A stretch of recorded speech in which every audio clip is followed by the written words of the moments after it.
Et bonjour à tous et bienvenue dans cette deuxième vidéo sur les fonctions de perte en apprentissage automatique. Alors, cette vidéo fait suite à la vidéo sur la L1 loss, l'erreur absolue moyenne. Je me suis dit assez naturellement qu'on allait continuer avec l'analyse de la L2 loss, donc l'erreur quadratique moyenne. Et une fois encore, l'objectif, ça va être de se faire une idée intuitive de ce qui se passe en fond quand vous choisissez cette fonction de perte-là. Et d'avoir une idée en fait des raisons potentielles qui pourraient vous pousser à choisir cette fonction de perte L2 loss plutôt que la L1 loss qu'on a vu dans la vidéo précédente. Alors, sans plus tarder, je vous propose d'entrer dans l'analyse de cette fonction erreur quadratique moyenne. Donc c'est une fonction que vous allez retrouver dans la littérature sous différents noms, généralement mean squared error ou L2 loss. Il existe des variantes de la formule, notamment où vous n'utilisez pas nécessairement une moyenne, donc je ne vais pas rentrer dans ce niveau de détail pour cette vidéo, on va rester sur le cas le plus classique, donc l'erreur quadratique moyenne avec le calcul d'une moyenne. Donc, comme la L1 loss, c'est une fonction qui va se calculer sur la prédiction d'un modèle, donc mettons votre modèle vous a prédit n valeurs, donc x1, x2 jusqu'à xn, et vous auriez voulu que votre modèle vous prédise les valeurs y1 jusqu'à yn. Bon bah là la question est comment vous faites pour quantifier l'erreur de votre modèle. Bah vous pouvez utiliser l'erreur quadratique moyenne, exactement de la même façon que la L1 loss, sauf que cette fois-ci vous allez avoir cette formule là. Alors une fois encore, le but va être de se construire une idée intuitive de ce qui se passe en fait avec cette formule. Je vais pas refaire un discours sur les éléments qu'on a déjà vus dans la L1 loss, donc pour ceux qui n'ont pas vu la vidéo, je vous invite à aller la voir. Ici, le changement principal par rapport à la L1 loss, c'est surtout l'utilisation d'un puissance 2 sur la différence entre la prédiction et le label qu'on visait, par rapport à l'utilisation d'une valeur absolue. Donc dans la L1 loss, vous aviez une valeur absolue. Ici, on a simplement l'utilisation d'un au carré, quoi, une puissance 2. La question qui découle de ça, c'est pourquoi ce changement d'opérateur, qu'est-ce que ce changement d'opérateur va impliquer au niveau de l'apprentissage du modèle vis-à-vis de cette fonction de perte. Alors, je vous propose de d'abord regarder les courbes de deux fonctions, donc les fonctions x au carré et valeur absolue de x.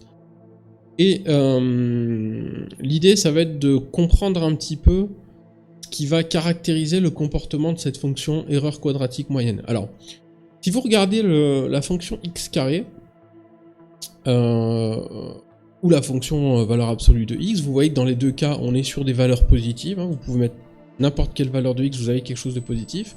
Par contre, le gros changement entre le passage d'une valeur absolue à un puissance 2, c'est le fait que pour la fonction x carré, vous allez évoluer beaucoup plus rapidement et de manière non linéaire par rapport à x. Donc non linéaire, ça veut simplement dire que si vous faites un pas de 2, vous allez avoir une certaine valeur. Si vous faites un pas de 4, vous n'allez pas avoir nécessairement, vous n'allez pas avoir en fait deux fois la valeur que vous aviez avec 2. Vous allez avoir plus. Donc ça, ce raisonnement, il s'applique à n'importe quel pas que vous pourriez faire. Donc vous avez quelque chose qui n'évolue pas linéairement avec votre valeur de x.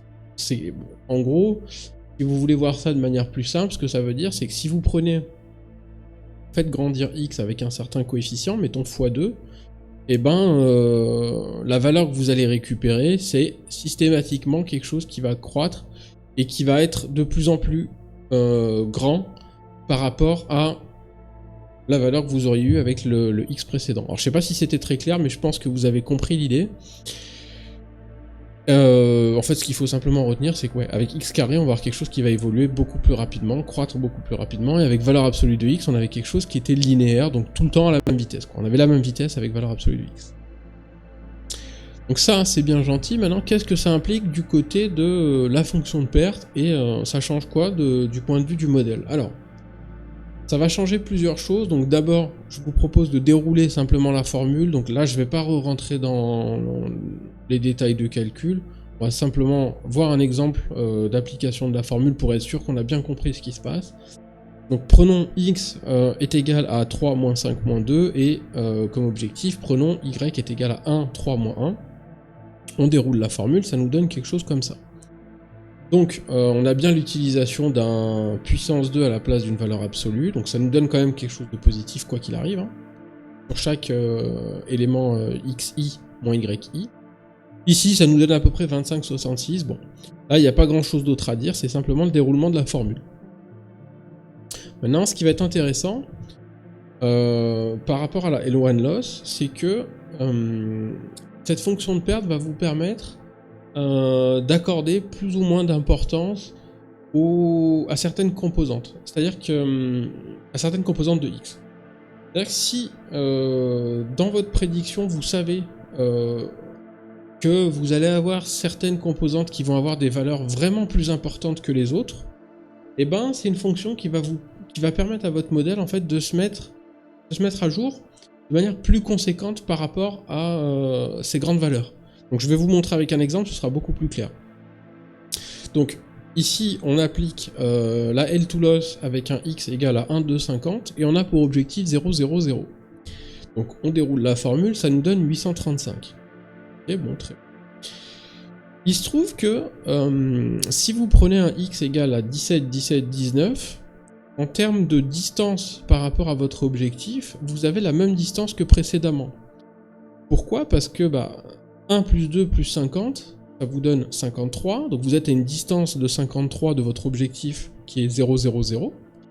Et si vous faites la même chose, vous faites la somme de 17, 17 et 19, ça vous donne aussi 53. Donc en termes de distance par rapport à votre objectif, vous êtes à la même distance. En revanche, vous voyez que en appliquant cette formule, on a eu un résultat, la L2 loss, on a eu un résultat différent, un résultat de perte différent. En particulier, là, ce qu'il faut voir, c'est que pour 1, 2, 50, on a quantifié l'erreur comme étant beaucoup plus importante. On a littéralement un peu plus qu'un facteur 2. Beaucoup plus importante que l'erreur que vous aviez avec 17, 17, 19. Pourtant, vous êtes à la même distance de votre objectif. Ça, c'est la raison pour laquelle vous pouvez choisir, et vous allez vouloir choisir, cette fonction de perte par rapport à la L1 loss. Okay, si votre problème implique que vous ayez besoin d'accorder plus de valeur aux outliers, donc aux valeurs aberrantes, c'est la fonction qui est plus adaptée. C'est la fonction la plus adaptée par rapport à la L1 loss. Donc une valeur aberrante, hein, pour information, c'est simplement une valeur qui sort vraiment complètement du champ de valeur que vous avez l'habitude de traiter. Donc mettons notre modèle généralement nous produit en prédiction quelque chose qui est compris entre 1 et 10 et puis soudainement il nous sort 50, ce serait une valeur aberrante. Donc ce qu'il faut retenir sur cette fonction, c'est qu'elle va vous permettre d'avoir un effet d'amplification de l'erreur par composante. Et ça va être le cas aussi du point de vue de votre modèle. Voilà, et donc là je rappelle simplement ce que je vous ai dit à l'oral, hein. Donc dans les deux cas, si vous faites la somme des composantes xi, vous avez une distance de 53. Il n'y a pas grand chose d'autre à dire sur cette fonction de perte, donc je vais m'arrêter là. Pour alors, je fais un petit rappel encore une fois, il y a d'autres choses en fait qui seraient intéressantes à dire sur cette fonction, mais je les ai déjà mises dans la vidéo précédente, donc je fais le choix de ne pas les rappeler ici, par du principe que vous avez déjà vu la vidéo sur la L1 loss, et donc là j'ai simplement rajouté des éléments par rapport à la L1 loss. Je suis pas sûr de l'avoir fait au début de la vidéo, j'en profite aussi pour le rappeler ici. Je suis en train de démarrer un petit peu la chaîne, et donc j'ai pas forcément conscience du niveau de l'audience à laquelle je m'adresse, et j'aimerais bien, si possible, que pendant le visionnage des vidéos que je mets en ligne, vous me fassiez des retours sur...